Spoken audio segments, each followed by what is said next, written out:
ਸਭ ਤੋਂ ਪਹਿਲਾਂ ਇਹ ਜਿਹੜਾ ਡਿਪਰੈਸ਼ਨ ਹੈ ਇਹ ਤੁਹਾਨੂੰ ਆਪਣੇ ਵੱਲ ਨੂੰ ਇਹ ਸੋਚ ਲੈ ਕੇ ਜਾਂਦੀ ਹੈ ਕਿ ਮੈਂ ਕਿਸੇ ਕੰਮ ਦਾ ਨਹੀਂ ਜਾਂ ਮੇਰੇ ਅੰਦਰ ਬਹੁਤ ਸਾਰੀਆਂ ਖਾਮੀਆਂ ਨੇ। ਇੱਕ ਸੈਲਫ ਡਿਫੀਟਿੰਗ ਜਿਹੜੇ ਥਾਟਸ ਨੇ ਉਹ ਹਾਵੀ ਹੋਣ ਲੱਗ ਜਾਂਦੇ ਨੇ। ਜੇ ਅਸੀਂ ਸਾਰੇ ਲੋਕੀ ਇਹ ਕਹੀ ਜਾਈਏ ਕਿ ਇਹ ਵਾਲਾ ਦਿਨ ਜਿਹੜਾ ਹੈ ਸਭ ਤੋਂ ਉਦਾਸ ਹੋਣ ਵਾਲਾ ਹੈ, ਤੇ ਤੁਸੀਂ ਪਹਿਲਾਂ ਹੀ ਉਹਦੇ ਲਈ ਇੱਕ ਪ੍ਰੀਪੇਅਰਡ ਮਾਈਂਡ ਜਿਹੜਾ ਹੈ ਬੋਡੀ ਨੂੰ ਸਿਗਨਲ ਦੇਣ ਲੱਗ ਜਾਂਦਾ ਹੈ। ਜਿਵੇਂ ਦਸੰਬਰ ਦੇ ਵਿੱਚ ਅਸੀਂ ਕਹਿ ਦਿੰਦੇ ਹਾਂ ਕਿ ਉਹ ਦਿਨ ਘੱਟ ਛੋਟਾ ਹੋਣ ਕਰਕੇ, ਲਾਈਟ ਥੋੜ੍ਹੀ ਹੋਣ ਕਰਕੇ ਤੁਹਾਨੂੰ ਡਿਪਰੈਸ਼ਨ ਦਾ ਐਪੀਸੋਡ ਹੋ ਸਕਦਾ ਹੈ। ਮੈਂ ਇਹ ਪਾਇਆ ਕਿ 60 ਤੋਂ ਵੀ ਜ਼ਿਆਦਾ ਪ੍ਰਤੀਸ਼ਤ ਜਿਹੜੀਆਂ ਵਿਆਹੀਆਂ ਔਰਤਾਂ ਨੇ ਉਹ ਸਾਈਕੋਲੋਜੀਕਲ ਡਿਸਟ੍ਰੈਸ ਤੋਂ ਜੂਝਦੀਆਂ ਨੇ। ਕੋਈ ਵੀ ਫਿਜ਼ੀਕਲ ਐਕਸਰਸਾਈਜ਼ ਕਰਦੇ ਹੋ ਤਾਂ ਤੁਹਾਡੇ ਜਿਹੜਾ ਸੋਚ ਤੁਹਾਡੀ ਜਿਹੜੀ ਹੁੰਦੀ ਹੈ ਉਹ ਜ਼ਿਆਦਾ ਸਕਾਰਾਤਮਕ ਹੋਣੀ ਸ਼ੁਰੂ ਹੋ ਜਾਂਦੀ ਹੈ। ਕਿ ਜੇ ਮੁੰਡਾ ਕਿਸੇ ਗੱਲ ਨੂੰ ਹਰਟ ਹੈ ਜਾਂ ਉਹਦੇ ਅੰਦਰ ਕੋਈ ਗੱਲ ਹੁੰਦੀ ਹੈ ਤਾਂ ਉਹਨੂੰ ਸ਼ੁਰੂ ਤੋਂ ਇਹ ਦੱਸਿਆ ਜਾਂਦਾ ਹੈ ਕਿ ਮੁੰਡੇ ਇੱਦਾਂ ਫੀਲ ਨਹੀਂ ਕਰਦੇ। ਹੁਣ ਕੋਟਾ ਦੇ ਵਿੱਚ ਦੇਖੀਏ ਜਾਂ ਕਿਉਂ ਮੁੰਡੇ ਇੰਨੇ ਸੁਸਾਈਡ ਕਮਿਟ ਕਰਦੇ ਨੇ, ਜਦੋਂ ਉਹਨਾਂ ਨੂੰ ਇਹ ਲੱਗਦਾ ਹੈ ਕਿ ਮੈਂ ਆਪਣੇ ਮਾਂ-ਬਾਪ ਦੀਆਂ ਐਕਸਪੈਕਟੇਸ਼ਨਸ ਨੂੰ ਪੂਰਾ ਨਹੀਂ ਕਰ ਸਕਿਆ, ਕਿ ਉਹਨਾਂ ਨੇ ਮੇਰੇ ਤੇ ਇੰਨਾ ਪੈਸਾ ਲਾਇਆ, ਮੈਨੂੰ ਪੜ੍ਹਨ ਲਈ ਬਾਹਰ ਭੇਜਿਆ, ਪਰ ਮੈਂ ਕਿਉਂਕਿ ਉਹ ਮੇਬੀ ਉਸ ਸਬਜੈਕਟ ਲਈ ਬਣੇ ਹੀ ਨਹੀਂ ਹੈ। ਤੁਸੀਂ ਬੱਚੇ ਨੂੰ ਇੱਕ ਪੜਾਅ 'ਤੇ ਲਿਆ ਕੇ ਸਿਰਫ ਉਹਦਾ ਜਿਹੜੀ ਰੈਲੇਵੈਂਸ ਹੈ ਲਾਈਫ ਦੀ ਉਹਦੇ ਨਾਲ ਜੋੜ ਦਿੰਦੇ ਹੋ ਕਿ ਸਿਰਫ ਤੇਰਾ ਕਰੀਅਰ ਹੀ ਰੈਲੇਵੈਂਟ ਹੈ, ਤੇ ਉਹ ਪਈਆ ਤੇ ਫਿਰ ਹਿਲਣਾ ਹੀ ਹੈ ਨਾ। ਆਪਣੇ ਅੰਦਰ ਹੀ ਇੱਕ ਜਿਹੜੀ ਤੁਹਾਡਾ ਡਾਊਟ ਹੈ ਕਿ ਮੇਰੇ ਤੋਂ ਨਹੀਂ ਠੀਕ ਹੋ ਰਿਹਾ, ਮੈਂ ਠੀਕ ਮਾਂ ਨਹੀਂ ਹਾਂ, ਮੈਂ ਚੰਗੀ ਮਾਂ ਨਹੀਂ ਹਾਂ, ਉਹ ਤੁਹਾਡੇ ਕਿਤੇ ਨਾ ਕਿਤੇ ਸ਼ਖਸੀਅਤ ਦੇ ਉੱਤੇ, ਤੁਹਾਡੇ ਬਿਹੇਵੀਅਰ ਦੇ ਉੱਤੇ ਫਰਕ ਲੈ ਕੇ ਆਉਂਦੀ ਹੈ। ਇਹ ਤਕਰੀਬਨ ਜਿਹੜਾ ਸੀਜ਼ਨਲ ਅਫੈਕਟਿਵ ਡਿਸਆਰਡਰ ਹੈ ਠੰਡੀ ਜਗ੍ਹਾ ਦੇ ਵਿੱਚ ਰਹਿਣ ਵਾਲੇ ਲੋਕਾਂ ਨੂੰ ਹੁੰਦਾ ਹੈ, ਜਿਹੜੇ ਕਿ ਇਕੁਏਟਰ ਤੋਂ ਦੂਰ ਪੈ ਜਾਂਦੇ ਨੇ ਲੈਟੀਟਿਊਡ। ਪਰ ਬਹੁਤ ਜ਼ਿਆਦਾ ਪੋਪੂਲੇਸ਼ਨ ਜਿਹੜੀ ਹੈਗੀ ਹੈ ਉਹ ਸਰਦੀਆਂ ਦੇ ਵਿੱਚ ਹੀ ਇਸ ਚੀਜ਼ ਤੋਂ ਗ੍ਰਸਤ ਹੁੰਦੀ ਹੈ।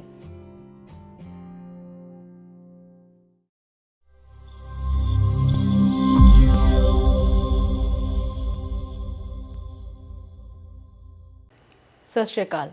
ਤੁਸੀਂ ਵੇਖ ਰਹੇ ਹੋ ਬੀ ਸੋਸ਼ਲ ਤੇ ਮੈਂ ਤੁਹਾਡੇ ਨਾਲ ਰਣਦੀਪ ਬੰਦੇਰ। ਕੁਝ ਸਮਾਂ ਪਹਿਲਾਂ ਤੱਕ ਸਾਡੇ 'ਚੋਂ ਬਹੁਤਿਆਂ ਨੂੰ ਇਹ ਨਹੀਂ ਸੀ ਪਤਾ ਕਿ ਸਟ੍ਰੈਸ ਜਾਂ ਡਿਪਰੈਸ਼ਨ ਹੁੰਦਾ ਕੀ ਹੈ। ਅੱਜ ਛੋਟੇ ਬੱਚੇ ਵੀ ਇਸ ਤੋਂ ਵਾਕਿਫ ਨੇ ਤੇ ਇਹ ਤੋਂ ਪੀੜਿਤ ਵੀ ਨੇ। ਤੇ ਜਦੋਂ ਅਸੀਂ ਇਹਦੇ ਬਾਰੇ ਥੋੜ੍ਹੀ ਜਿਹੀ ਗੱਲਬਾਤ ਕਰਦੇ ਹਾਂ ਜਾਂ ਸਾਡੇ ਘਰਾਂ ਪਰਿਵਾਰਾਂ ਦੇ ਵਿੱਚ ਆਮ ਗੱਲਾਂ ਹੁੰਦੀਆਂ ਨੇ ਤਣਾਅ ਦੇ ਬਾਰੇ, ਤਾਂ ਇੱਕ ਚੀਜ਼ ਸੁਭਾਵਿਕ ਜਿਹੇ ਤੌਰ 'ਤੇ ਸਾਹਮਣੇ ਆਉਂਦੀ ਹੈ ਕਿ ਸਰਦੀਆਂ ਦੇ ਵਿੱਚ ਡਿਪਰੈਸ਼ਨ ਜਿਹੜਾ ਹੈ ਉਹ ਵੱਧ ਹੁੰਦਾ ਹੈ। ਇਸ ਮੌਸਮ ਦੇ ਵਿੱਚ ਡਿਪਰੈਸ਼ਨ ਦੇ ਕੇਸ ਵੱਧ ਜਾਂਦੇ ਨੇ, ਤਣਾਅ ਵੱਧ ਜਾਂਦਾ ਹੈ। ਉਹਦਾ ਕਾਰਨ ਕੀ ਹੈ, ਕਿਉਂ ਅਜਿਹਾ ਹੁੰਦਾ ਹੈ, ਅਤੇ ਕੀ ਇਹ ਸੱਚਾਈ ਹੈ ਕਿ ਖਾਸ ਤੌਰ 'ਤੇ ਕਿਸੇ ਖਾਸ ਮੌਸਮ ਦੇ ਵਿੱਚ, ਕਿਸੇ ਖਾਸ ਸੀਜ਼ਨ ਦੇ ਵਿੱਚ ਜਿਹੜਾ ਤਣਾਅ ਹੈ ਉਹ ਵੱਧਦਾ ਹੈ।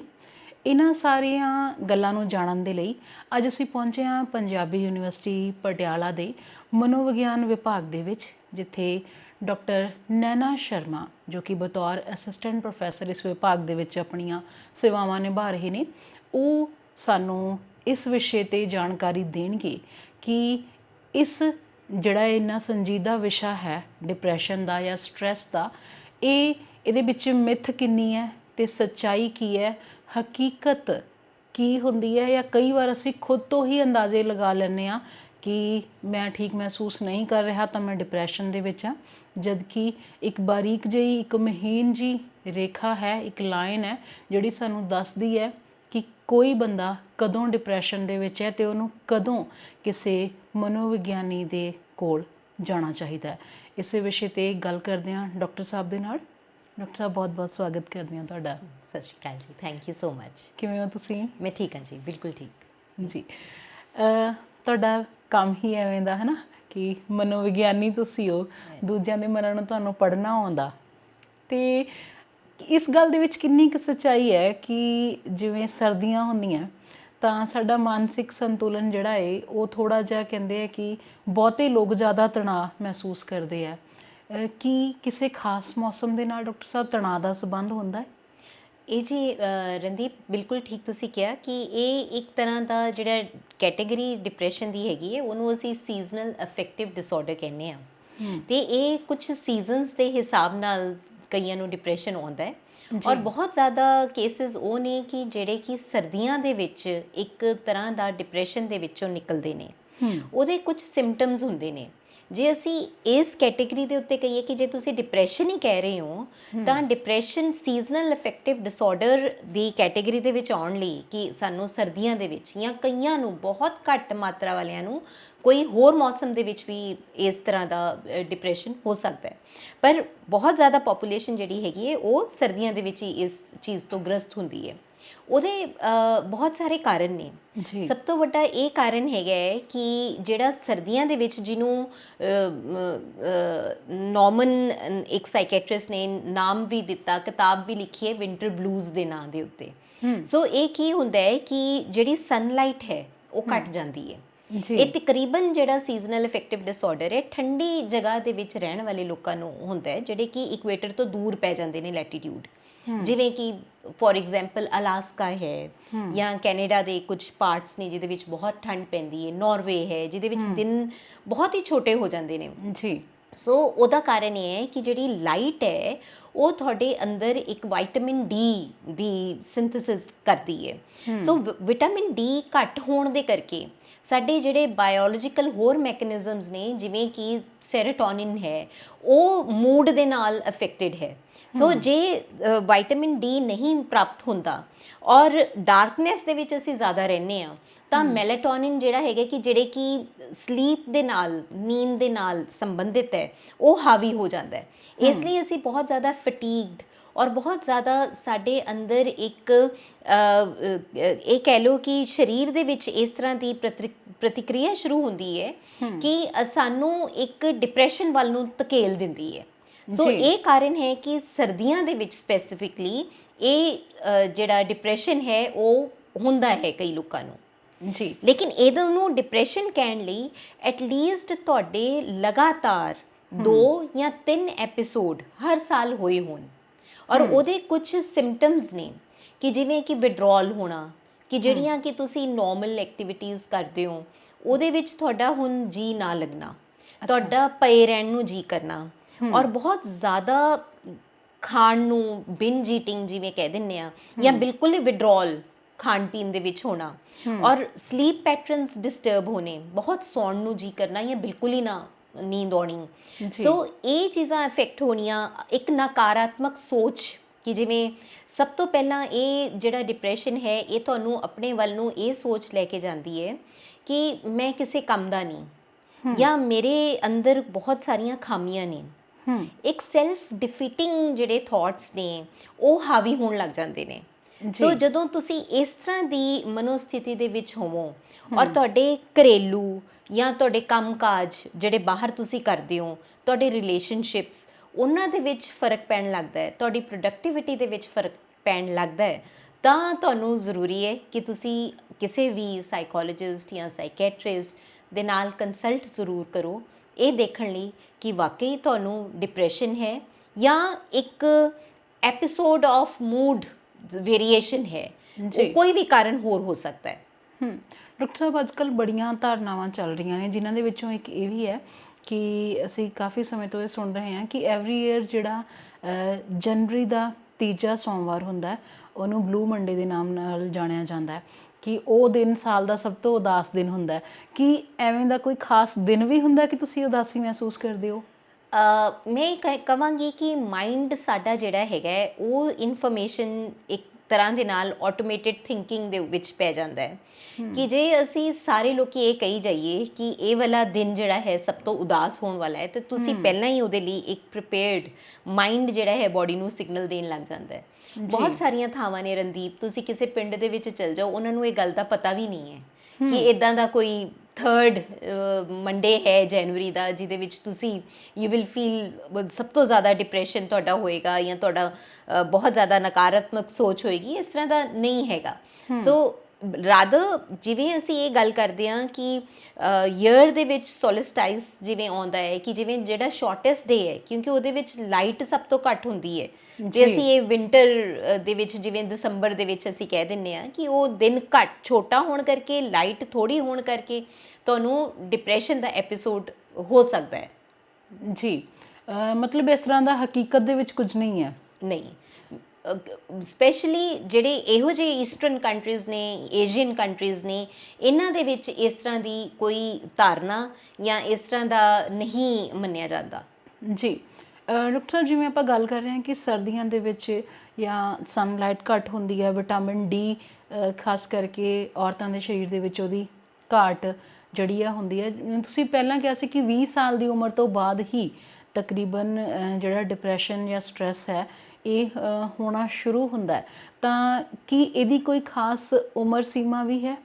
ਦੇਖੋ, ਜਿਹੜੀਆਂ ਸਟੱਡੀਜ਼ ਨੇ, ਰਿਵਿਊ ਹੈ ਲਿਟਰੇਚਰ ਦਾ, ਉਹ ਇਹੀ ਹੈ ਕਿ ਬੱਚਿਆਂ ਦੇ ਵਿੱਚ ਇਹ ਵਿੰਟਰ ਬਲੂਜ਼ ਜਾਂ ਸੀਜ਼ਨਲ ਇਫੈਕਟਿਵ ਡਿਸਆਰਡਰ ਨਹੀਂ ਪਾਇਆ ਜਾਂਦਾ। ਤੇ ਜਿਹੜਾ ਇਹ ਸੀਜ਼ਨਲ ਇਫੈਕਟਿਵ ਡਿਸਆਰਡਰ ਦੇ ਕੇਸਿਸ ਹੁੰਦੇ ਨੇ ਉਹ 20 ਸਾਲ ਤੋਂ ਬਾਅਦ ਹੁੰਦੇ ਨੇ। ਤੇ ਇਹਦੇ ਵਿੱਚ ਵੀ ਇਹ ਦੇਖਿਆ ਗਿਆ ਹੈ ਕਿ ਜਿਹੜੀਆਂ ਔਰਤਾਂ ਨੇ ਉਹ ਜ਼ਿਆਦਾ ਵਲਨਰੇਬਲ ਨੇ, ਕਿ ਜੇ ਅਸੀਂ 5 ਕੇਸਿਸ ਦੇਖੀਏ ਤੇ ਉਹਦੇ ਵਿੱਚੋਂ 4 ਔਰਤਾਂ ਦੇ ਹੋਣਗੇ। ਤੇ ਇਹਦਾ ਕੋਈ ਖਾਸ ਕਾਰਨ? ਇਹਦਾ ਕਾਰਨ ਰਣਦੀਪ ਫਿਰ ਇੱਕ ਤੁਹਾਡਾ ਬਾਇਓਲੋਜੀਕਲ ਕਾਰਨ ਵੀ ਹੈ ਔਰ ਸਾਈਕੋ ਸੋਸ਼ਲ ਕਾਰਨ ਵੀ ਨੇ। ਜੀ। ਬਾਇਓਲੋਜੀਕਲ ਕਾਰਨ ਇਹ ਹੈਗਾ ਕਿ ਜਿਹੜਾ ਵਿਟਾਮਿਨ ਡੀ ਹੈ ਉਹ ਤੁਹਾਡੇ ਹਾਰਮੋਨਸ ਔਰਤਾਂ ਦੇ ਜਿਵੇਂ ਕਿ ਐਸਟ੍ਰੋਜਨ ਲੈਵਲ ਨੂੰ ਵੀ ਇਫੈਕਟ ਕਰਦਾ ਹੈ। ਸੋ ਉਹਦੇ ਕਰਕੇ ਵੀ ਤੁਹਾਡਾ ਜਿਹੜਾ ਹੈਗਾ ਵਿਮਨ ਦੇ ਵਿੱਚ, ਔਰਤਾਂ ਦੇ ਵਿੱਚ ਡਿਪਰੈਸ਼ਨ ਹਾਵੀ ਹੋ ਜਾਂਦਾ ਹੈ। ਤੇ ਉਹਦੇ ਹੋਰ ਸਾਈਕੋ ਸੋਸ਼ਲ ਇਸ਼ੂਜ਼ ਔਰਤਾਂ ਦੇ ਆਲਰੇਡੀ ਇਹ ਹੁੰਦੇ ਨੇ ਕਿ ਜਦੋਂ ਤੁਸੀਂ ਆਲਰੇਡੀ ਕਿਸੇ ਇੱਕ ਇਸ ਤਰ੍ਹਾਂ ਦੇ ਸਮਾਜ ਦੇ ਵਿੱਚ ਤੁਸੀਂ ਰਹਿ ਰਹੇ ਹੋ ਜਾਂ ਤੁਹਾਡੇ ਘਰੇਲੂ ਹਾਲਾਤ ਕੁਝ ਇਸ ਤਰ੍ਹਾਂ ਦੇ ਨੇ ਕਿ ਤੁਸੀਂ ਆਪਣਾ ਮਨ ਨਹੀਂ ਕਿਸੇ ਦੇ ਨਾਲ ਹਲਕਾ ਕਰ ਪਾਉਂਦੇ, ਜਾਂ ਤੁਸੀਂ ਬਹੁਤ ਜ਼ਿਆਦਾ ਖਾ ਪੀ ਰਹੇ ਹੋ ਲੇਕਿਨ ਤੁਹਾਡੀ ਐਕਟੀਵਿਟੀ ਹੈ ਨਹੀਂ, ਕਿ ਤੁਸੀਂ ਬਾਹਰ ਨਹੀਂ ਜਾਂਦੇ, ਕੋਈ ਤੁਸੀਂ ਰੈਗੂਲਰ ਸਪੋਰਟ ਨਹੀਂ ਕਰਦੀਆਂ ਲੇਡੀਜ਼। ਮੈਂ ਇੱਕ ICSSR ਦਾ ਪ੍ਰੋਜੈਕਟ ਕੀਤਾ ਸੀਗਾ, ਪੇਂਡੂ ਔਰਤਾਂ ਦੇ ਉੱਤੇ ਕੀਤਾ। ਤੇ ਉਹਦੇ ਵਿੱਚ ਮੈਂ ਇਹ ਪਾਇਆ ਕਿ 60 ਤੋਂ ਵੀ ਜ਼ਿਆਦਾ ਪ੍ਰਤੀਸ਼ਤ ਜਿਹੜੀਆਂ ਵਿਆਹੀਆਂ ਔਰਤਾਂ ਨੇ ਉਹ ਸਾਈਕੋਲੋਜੀਕਲ ਡਿਸਟ੍ਰੈਸ ਤੋਂ ਜੂਝਦੀਆਂ ਨੇ। ਉਹਦਾ ਕਾਰਨ ਇਹ ਹੈ ਕਿ ਉਹਨਾਂ ਦਾ ਜਿਹੜਾ ਲਾਈਫ ਸਟਾਈਲ ਹੈਗਾ ਉਹ ਬਿਕੋਜ਼ ਉਹ ਆਪਣੇ ਉੱਤੇ ਸੈਲਫ ਲਵ ਦੇ ਵਿੱਚ ਹੈ ਹੀ ਨਹੀਂ, ਆਪਣੇ ਉੱਤੇ ਧਿਆਨ ਆਪਣਾ ਕੇਂਦਰਿਤ ਹੀ ਨਹੀਂ ਕਰਦੀਆਂ। ਕਿ ਮਤਲਬ ਉਹਨਾਂ ਦੇ ਵਿੱਚੋਂ ਤਕਰੀਬਨ 80% ਸੀਗੀਆਂ, 80% ਔਰਤਾਂ ਨੇ ਕਿਹਾ ਕਿ ਉਹ ਵਾਕ ਤੇ ਨਹੀਂ ਜਾਂਦੀਆਂ, ਕੋਈ ਐਕਸਰਸਾਈਜ਼ ਨਹੀਂ ਕਰਦੀਆਂ, ਕਿਉਂ? ਘਰ ਦੇ ਹੀ ਕੰਮ ਬਹੁਤ ਹੋ ਜਾਂਦੇ ਨੇ। ਸੋ ਘਰ ਦਾ ਕੰਮ ਤੁਸੀਂ ਨਹੀਂ ਇਕੁਅਲਾਈਜ਼ ਕਰ ਸਕਦੇ ਕਿ ਜਿਹੜਾ ਤੁਸੀਂ ਬਾਹਰ ਜਾ ਕੇ ਇੱਕ ਤੁਸੀਂ ਹਵਾ ਲੈਣੀ ਹੈ, ਤੁਸੀਂ ਇੱਕ ਆਕਸੀਜਨ ਤੁਹਾਡੇ ਅੰਦਰ ਜਾਣੀ ਹੈ, ਤੁਹਾਡੇ ਅੰਦਰ ਪੋਜ਼ਿਟਿਵਿਟੀ ਉਸ ਚੀਜ਼ ਦੇ ਨਾਲ ਆਉਣੀ ਹੈ, ਤੁਸੀਂ ਆਪਣੇ ਆਪ ਨੂੰ ਵਧੀਆ ਮਹਿਸੂਸ ਕਰਦੇ ਹੋ, ਪੋਜ਼ਿਟਿਵ ਥਾਟਸ ਆਉਂਦੇ ਨੇ ਜਦੋਂ ਤੁਸੀਂ ਕੋਈ ਵੀ ਐਕਸਰਸਾਈਜ਼ ਕਰਦੇ ਹੋ। ਕਿਉਂ? ਤੁਹਾਡੇ ਐਂਡੋਰਫਿਨਸ ਰਿਲੀਜ਼ ਹੁੰਦੇ ਨੇ, ਤੁਹਾਨੂੰ ਜਿਹੜੇ ਕਿ ਸਟ੍ਰੈਸ ਨਾਲ ਜਾਂ ਡਿਪਰੈਸ਼ਨ ਤੋਂ ਬਾਹਰ ਨਿਕਲਣ ਲਈ ਤੁਹਾਡੀ ਹੈਲਪ ਕਰਦੇ ਨੇ। ਸੋ ਇਹ ਵੀ ਇੱਕ ਕਾਰਨ ਹੈ ਕਿ ਜਿਹੜੀਆਂ ਔਰਤਾਂ ਨੇ ਸਪੈਸ਼ਲੀ ਸਾਡੇ ਸਮਾਜ ਦੇ ਵਿੱਚ ਉਹ ਆਪਣੇ ਉੱਪਰ ਵਕਤ ਨਹੀਂ ਦਿੰਦੀਆਂ ਔਰ ਟਾਈਮ ਨਾਲ, ਜਿਵੇਂ ਤੁਸੀਂ ਕਹਿ ਲਓ ਕਿ ਆਪਣੇ ਆਪ ਨੂੰ ਪ੍ਰਿਪੇਅਰ ਨਹੀਂ ਕਰਦੀਆਂ ਕਿ ਹੁਣ ਵਿੰਟਰ ਆਉਣ ਵਾਲੀ ਹੈ। ਜੇ ਦੇਖੋ ਤੁਹਾਡੀ ਪ੍ਰਿਪੇਅਰਡਨੈਸ ਹੁੰਦੀ ਹੈ ਕਿ ਮੈਨੂੰ ਪਤਾ ਹੈ ਕਿ ਹਾਂ ਮੈਂ ਆਪਣੇ ਆਪ 'ਚ ਮਹਿਸੂਸ ਕਰਦੀ ਹਾਂ ਕਿ ਵਿੰਟਰ ਦੇ ਵਿੱਚ ਮੈਂ ਥੋੜ੍ਹੀ ਸਲੋ ਹੁੰਨੀ ਹਾਂ ਜੀ, ਪਰ ਮੈਨੂੰ ਇਹ ਪਤਾ ਹੈ ਕਿ ਜੇ ਮੈਂ ਇਸ ਚੀਜ਼ ਨੂੰ ਨਹੀਂ ਟੈਕਲ ਕਰਾਂਗੀ ਤਾਂ ਹੋ ਸਕਦਾ ਹੈ ਇਹ ਵੱਧਦਾ ਐਜ਼ ਅ ਡਿਪਰੈਸ਼ਨ ਹੋ ਜਾਏ। ਜੀ। ਸੋ ਮੈਂ ਉਹਦੇ ਲਈ ਆਪਣੀ ਪ੍ਰੈਪਰੇਸ਼ਨ ਪਹਿਲਾਂ ਹੀ ਇਹ ਕਰਕੇ ਰੱਖਦੀ ਹਾਂ ਕਿ ਮੈਂ ਕੋਈ ਨਾ ਕੋਈ ਐਕਟੀਵਿਟੀ ਜਾਂ ਤੇ ਨਵੀਂ ਸਿੱਖਣੀ ਹੈ ਜਾਂ ਕੋਈ ਇਸ ਤਰ੍ਹਾਂ ਦਾ ਰੂਟੀਨ ਆਪਣਾ ਜ਼ਰੂਰ ਆਪਣਾ ਰੱਖਣਾ ਹੀ ਰੱਖਣਾ ਹੈ, ਸਪੈਸ਼ਲੀ ਦਸੰਬਰ, ਜਨਵਰੀ, ਫਰਵਰੀ ਦੇ ਮਹੀਨੇ ਤੱਕ, ਕਿ ਜਿਹੜਾ ਕਰਕੇ ਮੈਨੂੰ ਚੰਗਾ ਮਹਿਸੂਸ ਹੋਵੇ। ਉਹ ਐਕਟੀਵਿਟੀ ਤੁਹਾਡੀ ਵਾਕ ਹੋ ਸਕਦੀ ਹੈ, ਤੁਹਾਡਾ ਡਾਂਸ ਹੋ ਸਕਦਾ ਹੈ, ਤੁਸੀਂ ਕੋਈ ਸਪੋਰਟ, ਕੋਈ ਜਿਮ ਕਰ ਸਕਦੇ ਹੋ, ਕੁਝ ਵੀ ਤੁਸੀਂ ਇੱਕ ਆਪਣੀ ਸ਼ੁਰੂਆਤ ਕਰਦੇ ਹੋ। ਖਾਣ ਪੀਣ ਦਾ ਬਹੁਤ ਧਿਆਨ ਰੱਖੋ ਕਿ ਕਿਉਂਕਿ ਕਈ ਖਾਣੇ ਇਸ ਤਰ੍ਹਾਂ ਦੇ ਹੁੰਦੇ ਨੇ ਕਿ ਅਸੀਂ ਸਰਦੀਆਂ ਦੇ ਕਰਕੇ ਬਹੁਤ ਖਾ ਲੈਂਦੇ ਹਾਂ ਜੀ, ਹੈ ਨਾ, ਕਿ ਬਹੁਤ ਘਿਓ ਖਾਧਾ ਗਿਆ, ਬਹੁਤ ਜ਼ਿਆਦਾ ਸਾਨੂੰ ਕ੍ਰੇਵਿੰਗ ਹੁੰਦੀ ਹੈ ਸਰਦੀਆਂ ਦੇ ਵਿੱਚ, ਅਸੀਂ ਕਾਰਬੋਹਾਈਡਰੇਟਸ ਜਾਂ ਸ਼ੂਗਰ ਰਿਲੇਟਿਡ ਪ੍ਰੋਡਕਟਸ ਬਹੁਤ ਜ਼ਿਆਦਾ ਅਸੀਂ ਖਾ ਲੈਂਦੇ ਹਾਂ, ਜਿਹਦੇ ਨਾਲ ਤੁਹਾਨੂੰ ਇੱਕ ਸੁਸਤੀ ਮਹਿਸੂਸ ਹੁੰਦੀ ਹੈ ਤੇ ਸਰੀਰ ਦੇ ਵਿੱਚ ਇੱਕ ਫੁਰਤੀ ਕਹਿ ਲਓ ਜਾਂ ਐਕਟੀਵਿਟੀ ਕਰਨ ਦੀ ਕੋਈ ਉਹ ਚਾਹਤ ਨਹੀਂ ਰਹਿ ਜਾਂਦੀ ਜੀ। ਸੋ ਉਹਦੇ ਲਈ ਤੁਸੀਂ ਖਾਣਾ ਪੀਣਾ ਆਪਣਾ ਉਸ ਹਿਸਾਬ ਨਾਲ ਦੇਖੋ ਕਿ ਜਿਹੜਾ ਹੈਲਦੀ ਹੋਵੇ ਔਰ ਤੁਹਾਨੂੰ ਸੁਸਤੀ ਨਾ ਲੈ ਕੇ ਆਵੇ। ਜਿਵੇਂ ਅੱਜ ਮੈਂ ਇਹ ਕਹੂੰਗੀ ਕਿ ਲੋਕਾਂ ਦੇ ਵਿੱਚ ਬਹੁਤ ਜ਼ਿਆਦਾ ਚੇਤਨਾ ਆਈ ਹੈ, ਮੈਨੂੰ ਖੁਸ਼ੀ ਹੁੰਦੀ ਹੈ ਦੇਖ ਕੇ ਕਿ ਹਰ ਕੋਈ ਬੰਦਾ ਇਹ ਕਹਿੰਦਾ ਕਿ ਖੰਡ ਨਾ ਪਾਇਓ ਗੁੜ ਪਾ ਦਿਓ, ਜੀ ਚਾਹੇ ਚਾਹ ਵੀ ਹੈ ਨਾ। ਸੋ ਇਟ ਇਜ਼ ਇਹ ਬਹੁਤ ਇੱਕ ਅਸੀਂ ਅੱਛੀ ਸੋਚ ਵੱਲ ਜਾ ਰਹੇ ਹਾਂ ਕਿ ਤੁਸੀਂ ਕੌਨਸ਼ੀਅਸ ਲਿਵਿੰਗ ਦੇ ਵੱਲ ਜਾ ਰਹੇ ਹੋ। ਜੀ ਤੁਹਾਨੂੰ ਇਹ ਪਤਾ ਹੈ ਕਿ ਹਾਂ ਮੇਰੇ ਲਈ ਕੀ ਖਾਣਾ ਪੀਣਾ ਹੈ, ਔਰ ਉਸ ਦੇ ਹਿਸਾਬ ਨਾਲ ਤੁਸੀਂ ਉਸ ਨੂੰ ਬਰਨ ਵੀ ਕਰਦੇ ਹੋ, ਆਪਣੀ ਕੈਲੋਰੀਜ਼ ਬਰਨ ਕਰਦੇ ਹੋ ਕਿ ਜੇ ਕੋਈ ਹਰਜ ਨਹੀਂ ਹੈ ਸਾਗ ਔਰ ਮੱਕੀ ਦੀ ਰੋਟੀ ਖਾਣ ਨੂੰ ਘਿਓ ਪਾ ਕੇ, ਬਟ ਜੀ। ਫਿਰ ਤੁਸੀਂ ਇਹ ਜਸਟੀਫਾਈ ਕਰੋ ਕਿ ਉਹਨਾਂ ਕੁ ਤੁਸੀਂ ਵਾਕ, ਰਨਿੰਗ ਜਾਂ ਕੋਈ ਐਕਸਰਸਾਈਜ਼ ਕਰਕੇ ਉਸ ਨੂੰ ਬਰਨ ਆਊਟ ਕਰ ਰਹੇ ਹੋ। ਜੀ ਸੋ ਜੇ ਅਸੀਂ ਇੱਕ ਚੇਤਨ ਮਨ ਨਾਲ ਇਹ ਦੇਖ ਕੇ ਆਪਣਾ ਖਾਣ ਪੀਣ ਆਪਣਾ ਇਸ ਤਰ੍ਹਾਂ ਦੇ ਨਾਲ ਆਪਣੇ ਚੋਇਸਿਸ ਰੱਖੀਏ, ਫੂਡ ਚੋਇਸਿਸ, ਕਿ ਜਿਹਦੇ ਨਾਲ ਸਾਨੂੰ ਥੋੜ੍ਹਾ ਜਿਹਾ ਇਹ ਪਤਾ ਹੋਵੇ ਕਿ ਸਾਡੇ ਸਰੀਰ ਲਈ ਕੀ ਇਸ ਟਾਈਮ 'ਤੇ ਸਾਡੀ ਬੈਟਰਮੈਂਟ ਲਈ ਹੈ। ਜੀ ਜਿਵੇਂ ਸਾਡਾ ਫਿਜ਼ੀਕਲੀ ਐਕਟਿਵ ਹੋਣਾ ਬਹੁਤ ਜ਼ਰੂਰੀ ਹੈ ਨਾ, ਕਿਉਂਕਿ ਮੰਨ ਲਓ ਅਸੀਂ ਚਾਹੇ ਕੋਈ ਵੀ ਕੰਮ ਕਰ ਰਹੇ ਹਾਂ ਜਾਂ ਅਸੀਂ ਥੋੜ੍ਹਾ ਘਰ ਤੋਂ ਬਾਹਰ ਹੀ ਨਿਕਲ ਰਹੇ ਹਾਂ ਹੈ ਨਾ, ਤਾਂ ਅਸੀਂ ਆਪਣੀ ਖੁਸ਼ੀ, ਆਪਣਾ ਦੁੱਖ ਅਸੀਂ ਉੱਥੇ ਛੱਡ ਦਿੰਦੇ ਹਾਂ ਉਸ ਥਾਂ 'ਤੇ ਥੋੜ੍ਹੇ ਸਮੇਂ ਲਈ ਹੈ ਨਾ। ਤਾਂ ਉਹ ਬਹੁਤ ਜ਼ਰੂਰੀ ਹੈ ਕਿ ਤੁਸੀਂ ਆਪਣੇ ਆਪ ਨੂੰ ਸਰੀਰਕ ਤੌਰ 'ਤੇ ਵੀ ਤੁਸੀਂ ਥੋੜ੍ਹਾ ਐਕਟਿਵ ਰੱਖੋ ਤਾਂ ਕਿ ਤੁਸੀਂ ਇਸ ਚੀਜ਼ ਤੋਂ ਬਾਹਰ ਨਿਕਲ ਸਕੋ। ਬਿਲਕੁਲ ਰਣਦੀਪ, ਦੇਖੋ ਇਹ ਤੇ ਇੱਕ ਬਹੁਤ ਵੱਡਾ ਪ੍ਰੀਡੋਮੀਨੈਂਟ ਫੈਕਟ ਹੈ ਕਿ ਜਿਹੜੇ ਡਿਸਟਰੈਕਸ਼ਨ ਕੋਪਿੰਗ ਹੈ ਉਹ ਕਈ ਵਾਰੀ ਬੜੀ ਫਾਇਦੇਮੰਦ ਹੁੰਦੀ ਹੈ। ਜੀ ਕਿ ਜਿਵੇਂ ਤੁਸੀਂ ਇੱਕੋ ਹੀ ਥਾਂ ਤੇ ਸੋਚ ਕੇ ਇੱਕੋ ਹੀ ਸੋਚ ਤੁਹਾਡੇ ਅੰਦਰ ਹਾਵੀ ਹੋ ਰਹੀ ਹੈ, ਪਰ ਉਸ ਨੂੰ ਤੁਸੀਂ ਖਤਮ ਕਰਕੇ ਬਾਹਰ ਨਿਕਲਦੇ ਹੋ, ਚਾਰ ਲੋਕਾਂ ਨੂੰ ਮਿਲਦੇ ਹੋ, ਹੈ ਨਾ, ਕੋਈ ਐਕਟੀਵਿਟੀ ਕਰਦੇ ਹੋ, ਕੋਈ ਸੋਸ਼ਲਾਈਜੇਸ਼ਨ ਕਰਦੇ ਹੋ, ਤਾਂ ਤੁਹਾਡਾ ਮਾਈਂਡ ਜਿਹੜਾ ਹੈ ਉਹ ਡਾਇਵਰਟ ਹੋ ਜਾਂਦਾ ਹੈ। ਕੋਈ ਇੱਕ ਖਿਆਲ, ਕੋਈ ਇੱਕ ਸੋਚ ਨਾਲ ਜਿਹੜਾ ਬਹੁਤ ਭਰਿਆ ਪਿਆ ਸੀ ਉਹ ਬਫਰ ਹੋ ਜਾਂਦਾ ਹੈ। ਜੀ ਸੋ ਤੁਹਾਨੂੰ ਇੱਕ ਕਹਿ ਲਓ ਰਾਹਤ ਮਿਲਦੀ ਹੈ ਕਿ ਉਸ ਖਿਆਲ ਨੂੰ ਕਈ ਵਾਰੀ ਤੇ ਦਿਮਾਗ ਦੇ ਵਿੱਚੋਂ ਹੀ ਨਿਕਲ ਜਾਂਦਾ ਹੈ ਕਿ ਜਦੋਂ ਤੁਸੀਂ ਕੋਈ ਵਿਗਰਸ ਐਕਟੀਵਿਟੀ ਕਰਦੇ ਹੋ, ਕੋਈ ਵੀ ਫਿਜ਼ੀਕਲ ਐਕਸਰਸਾਈਜ਼ ਕਰਦੇ ਹੋ, ਤਾਂ ਤੁਹਾਡੇ ਸੋਚ ਤੁਹਾਡੀ ਜਿਹੜੀ ਹੁੰਦੀ ਹੈ ਉਹ ਜ਼ਿਆਦਾ ਸਕਾਰਾਤਮਕ ਹੋਣੀ ਸ਼ੁਰੂ ਹੋ ਜਾਂਦੀ ਹੈ। ਜੀ ਡਾਕਟਰ ਸਾਹਿਬ, ਅਸੀਂ ਤੀਵੀਆਂ ਦੀ ਗੱਲ ਕੀਤੀ ਕਿ ਉਹਨਾਂ ਦੇ ਵਿੱਚ ਕਿਸ ਸਮੇਂ ਦੇ ਵਿੱਚ ਜਿਹੜਾ ਹੈ ਜਾਂ ਕੋਈ ਉਹਦੇ ਹਾਰਮੋਨਲ ਇੰਬੈਲੈਂਸ ਲਾ ਲਓ, ਕਿਉਂਕਿ ਹਰ ਮਹੀਨੇ ਸਾਡੇ ਸਰੀਰ ਦੇ ਵਿੱਚ ਬਹੁਤ ਸਾਰੇ ਬਦਲਾਅ ਆਉਂਦੇ ਆ ਹੈ ਨਾ, ਉਹ ਵੀ ਇੱਕ ਕਾਰਨ ਹੈ। ਪਰ ਇਹ ਵੀ ਦੇਖਣ ਦੇ ਵਿੱਚ ਆਇਆ, ਪਿੱਛੇ ਜੇ ਇੱਕ ਰਿਸਰਚ ਰਿਪੋਰਟ ਆਈ ਸੀ ਜਿਹੜੀ ਦੱਸਦੀ ਸੀ ਕਿ 18 ਤੋਂ 25 ਵਰਿਆਂ ਦੀ ਉਮਰ ਤੱਕ ਦੇ ਜਿਹੜੇ ਮੁੰਡੇ ਨੇ ਉਹ ਵੀ ਜ਼ਿਆਦਾ ਤਣਾਅ ਮਹਿਸੂਸ ਕਰਦੇ ਆ। ਅਤੇ ਕਿਉਂਕਿ ਉਸ ਵੇਲੇ ਉਹਨਾਂ ਦਾ ਜਿਹੜਾ ਹੈ ਸਟੱਡੀ ਦਾ ਵੀ ਟਾਈਮ ਪੀਕ 'ਤੇ ਹੁੰਦਾ ਬਿਲਕੁਲ, ਅਤੇ ਉਸੇ ਵੇਲੇ ਉਹਨਾਂ ਨੇ ਆਪਣੇ ਕਰੀਅਰ ਬਾਰੇ ਵੀ ਸੋਚਣਾ ਅਤੇ ਵਿਆਹ ਦਾ ਪ੍ਰੈਸ਼ਰ ਵੀ ਉਸੇ ਵੇਲੇ ਹੁੰਦਾ ਹੈ। ਤਾਂ ਕੀ ਇਹਦਾ ਕੋਈ ਖਾਸ ਉਹ ਹੈ ਕਿ ਕੁੜੀਆਂ ਜ਼ਿਆਦਾ ਤਣਾਅ ਮਹਿਸੂਸ ਕਰਦੀਆਂ ਜਾਂ ਮੁੰਡੇ, ਜਾਂ ਦੋਨੇ ਇਕੁਅਲ ਕਰਦੇ ਆ? ਦੇਖੋ ਰਣਦੀਪ, ਅੱਜ ਦੀ ਸੁਸਾਇਟੀ ਦੇ ਵਿੱਚ ਦੋਵੇਂ ਹੀ ਤਣਾਅ ਬਰਾਬਰ ਮਹਿਸੂਸ ਕਰਦੇ ਨੇ। ਜੀ ਅਸੀਂ ਕੁੜੀਆਂ ਨੂੰ ਵੀ ਉਨੀ ਓਪੋਰਚੁਨਿਟੀਜ਼ ਦੇ ਰਹੇ ਹਾਂ, ਉਸੇ ਤਰ੍ਹਾਂ ਪੇਰੈਂਟਸ ਪੈਸਾ ਖਰਚ ਕੇ ਕੁੜੀਆਂ ਨੂੰ ਵੀ ਪੜ੍ਹਾ ਲਿਖਾ ਰਹੇ ਨੇ, ਤੇ ਕੁੜੀਆਂ ਦੇ ਵਿੱਚ ਵੀ ਇਹੀ ਹੈ ਕਿ ਮੈਂ ਸਿਰਫ ਵਿਆਹ ਕਰਾਉਣਾ ਮੇਰਾ ਟਾਰਗੇਟ ਨਹੀਂ ਹੈ। ਜੀ ਮੈਂ ਆਪਣੀ ਹੋਂਦ, ਆਪਣੀ ਆਈਡੈਂਟੀਟੀ, ਆਪਣੀ ਸਮਰਥਤਾ ਦੇ ਹਿਸਾਬ ਨਾਲ ਬਣਾਉਣੀ ਹੈ ਇਸ ਸਮਾਜ ਦੇ ਵਿੱਚ।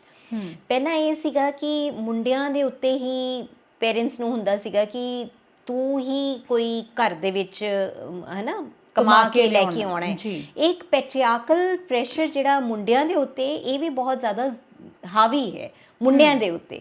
ਔਰ ਲੇਕਿਨ ਮੁੰਡੇ ਇਸ ਬਾਰੇ ਗੱਲ ਵੀ ਨਹੀਂ ਕਰ ਪਾਉਂਦੇ, ਕਿਉਂਕਿ ਜੇ ਕੋਈ ਦੇਖਦੇ ਹਾਂ ਅਸੀਂ ਕਿ ਜੇ ਮੁੰਡਾ ਕਿਸੇ ਗੱਲ ਨੂੰ ਹਰਟ ਹੈ ਜਾਂ ਉਹਦੇ ਅੰਦਰ ਕੋਈ ਗੱਲ ਹੁੰਦੀ ਹੈ, ਤਾਂ ਉਹਨੂੰ ਸ਼ੁਰੂ ਤੋਂ ਇਹ ਦੱਸਿਆ ਜਾਂਦਾ ਹੈ ਕਿ ਮੁੰਡੇ ਇਦਾਂ ਫੀਲ ਨਹੀਂ ਕਰਦੇ, ਤੈਨੂੰ ਗੱਲ ਕਰਨ ਦੀ, ਤੂੰ ਤੇ ਮੁੰਡਾ ਹੈ, ਤੂੰ ਥੋੜਾ ਇਸ ਤਰ੍ਹਾਂ ਦਾ ਦਿਲ ਛੋਟਾ ਕਰਕੇ ਗੱਲ ਸੋਚ ਸਕਦਾ ਹੈ, ਇਦਾਂ ਨਹੀਂ ਉਦਾਸ ਹੋਈਦਾ, ਮੁੰਡੇ ਤੇ ਲੈ ਖੁਸ਼ ਰਹਿੰਦੇ ਨੇ, ਚੜ੍ਹਦੀ ਕਲਾ 'ਚ ਰਹਿੰਦੇ ਨੇ।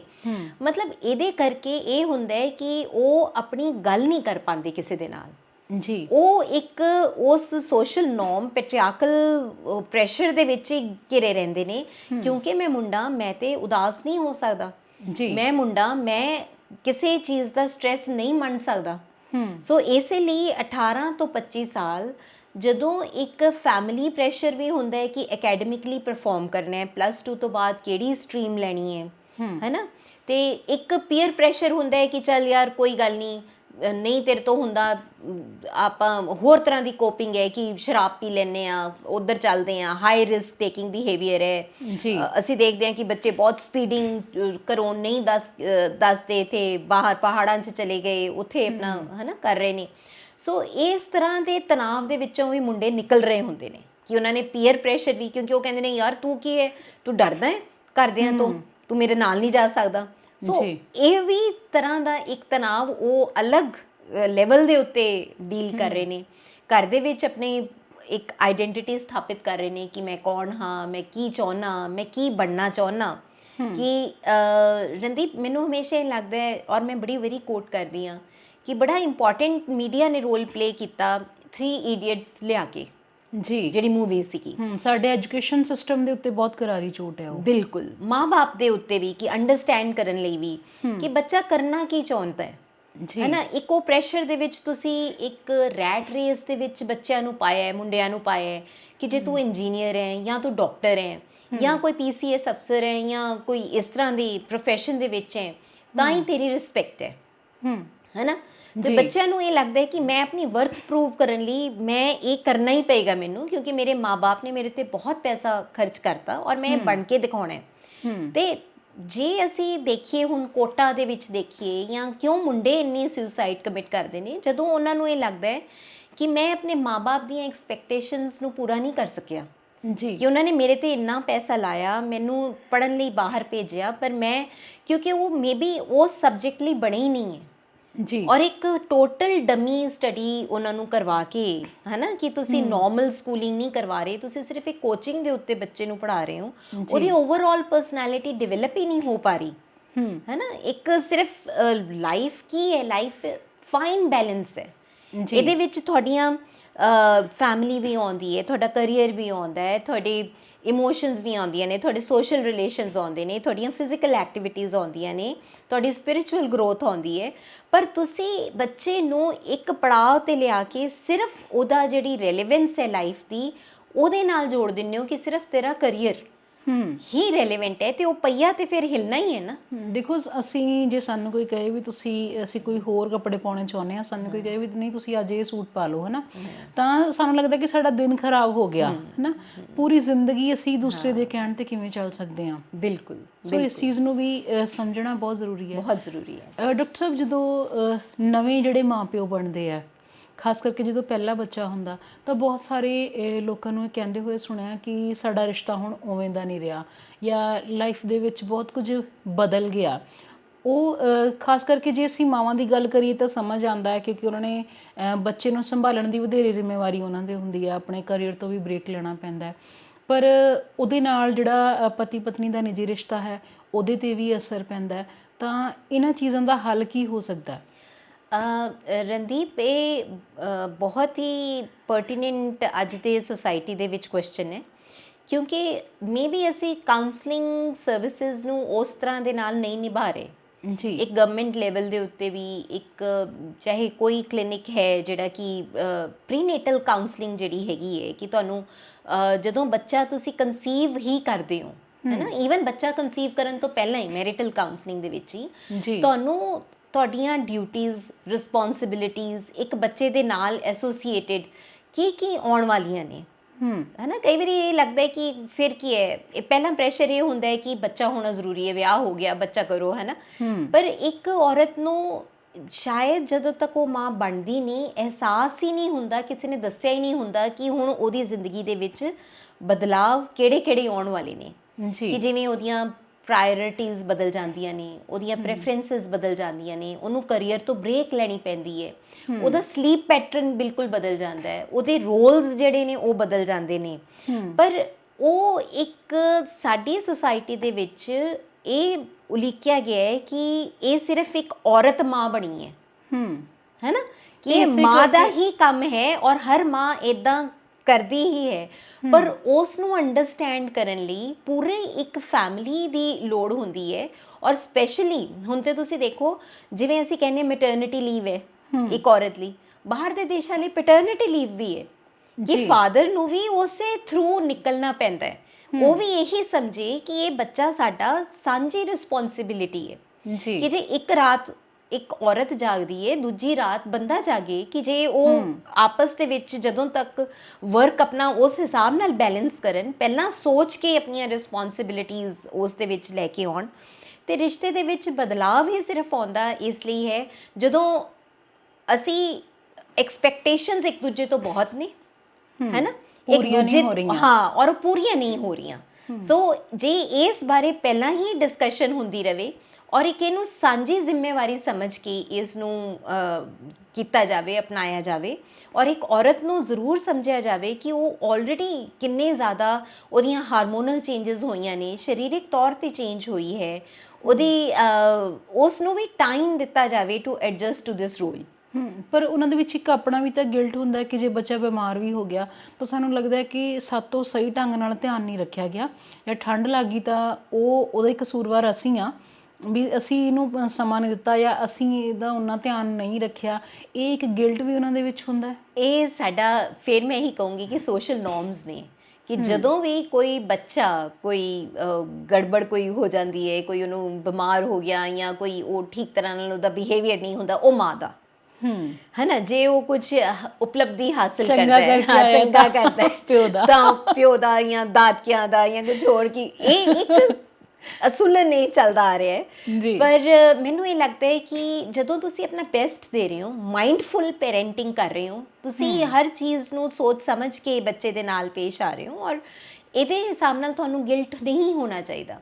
ਗਿਲਟ ਨਾਲ ਇਹੀ ਹੋਏਗਾ ਕਿ ਤੁਸੀਂ ਇੱਕ ਸੈਲਫ ਡਾਊਟ ਦੇ ਵਿੱਚ ਆਪਣੇ ਅੰਦਰ ਹੀ ਇੱਕ ਜਿਹੜੀ ਤੁਹਾਡਾ ਡਾਊਟ ਹੈ ਕਿ ਮੇਰੇ ਤੋਂ ਨਹੀਂ ਠੀਕ ਹੋ ਰਿਹਾ, ਮੈਂ ਠੀਕ ਮਾਂ ਨਹੀਂ ਆ, ਮੈਂ ਚੰਗੀ ਮਾਂ ਨਹੀਂ ਆ, ਉਹ ਤੁਹਾਡੀ ਕਿਤੇ ਨਾ ਕਿਤੇ ਸ਼ਖਸੀਅਤ ਦੇ ਉੱਤੇ, ਤੁਹਾਡੇ ਬਿਹੇਵੀਅਰ ਦੇ ਉੱਤੇ ਫਰਕ ਲੈ ਕੇ ਆਉਂਦੀ ਹੈ, ਹੈ ਨਾ। ਤੇ ਬੱਚਾ ਵੀ ਇਹੀ ਫਿਰ ਪਰਸੀਵ ਕਰਨ ਲੱਗਦਾ ਹੈ ਹੌਲੀ ਹੌਲੀ, ਕਿਉਂਕਿ ਤੁਸੀਂ ਉਸ ਨੂੰ ਆਪਣੇ ਆਪ ਦੇ ਵਿੱਚ ਇਸ ਤਰ੍ਹਾਂ ਅਪਣਾ ਲਿਆ ਹੈ ਨਾ।